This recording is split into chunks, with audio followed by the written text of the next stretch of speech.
அனைவருக்கும் வணக்கம். பத்மாவதி கிச்சன் சேனலுக்கு உங்களை அன்புடன் வரவேற்கிறேன். நம்மளுடைய சேனலில் எளிமையான கோயில் பரிகாரம், தாந்திரிய பரிகாரம் தான் போடுறோம். இந்த சேனலை சப்ஸ்கிரைப் பண்ணி வச்சுக்கோங்க. பக்கத்தில் இருக்க பெல் பட்டனை கிளிக் பண்ணி வச்சுக்கோங்க. நாங்கள் போடுற ஒவ்வொரு வீடியோ உங்களுக்கு உடனுக்குடன் நோட்டிஃபிகேஷனில் வரும். வாங்க வீடியோக்குள்ளே போகலாம்.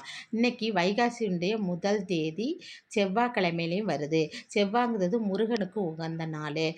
அந்த வைகாசினாலே இந்த மாதம் பூரா முருகனுக்கு விசேஷமான நாள். ஏன்னா முருகப்பெருமான் பிறந்ததே வைகாசி மாதம், வைகாசி விசாகம். அப்போ அந்த நாள் இந்த மாதம் பூராமே முருகப்பெருமானுக்கு உகந்த நாள்.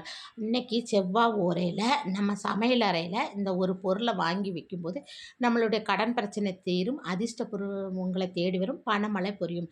அது என்ன பொருள்னு பார்த்தீங்கன்னா, செவ்வாயுடைய அதிபதியான செவ்வாய் பகவானுக்கு உகந்தது தானியங்கிறது துவரம்பருப்பு. இந்த துவரம்பருப்பை நம்ம கடையில் இருந்து இன்றைக்கி ராத்திரி செவ்வாய் ஒரு 8 மணிலேருந்து 9 மணி வரை உண்டு. அந்த 9 மணிக்குள்ளே ஒரு துவரம்பருப்பை ஒரு 50 கிராமோ 100 கிராமோ உங்களால் எவ்வளோ முடியுதோ உங்கள் தகுதிக்கேற்ப வாங்கி ஒரு கண்ணாடி பாட்டிலில் போட்டுட்டு, நான் அது கூட ஒரு பட்டைங்கிறது சுருள் பட்டை.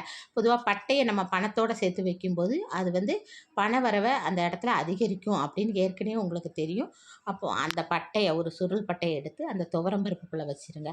வைக்கிறதுக்கு முன்னாடி அந்த பட்டையை கையில் வச்சுட்டு முருகப்பெருமானையும் செவ்வாய் பகவானையும் மனதார வேண்டிக்கிட்டு, அதாவது எங்களுக்கு சொந்த வீடு அமையணும், கடன் பிரச்சனை தீரணும், அதிர்ஷ்டம் எங்களை தேடி வரணும், பணம் எங்களுக்கு அதாவது அளவில்லாத செல்வம் எங்களுக்கு வந்துக்கிட்டே இருக்கணும், பணவரவு எந்த தடையில்லாமல் வரணும் அப்படின்னு நல்லா மனதார வேண்டிக்கிட்டு அந்த பட்டையை அதுக்குள்ளே வச்சுக்கோங்க. துவரம்பருப்பை நீங்கள் சமையலுக்கு எப்போனாலும் எடுத்துக்கலாம். எடுக்கும்போது பட்டையும் அதுக்குள்ளேயே இருக்கட்டும்.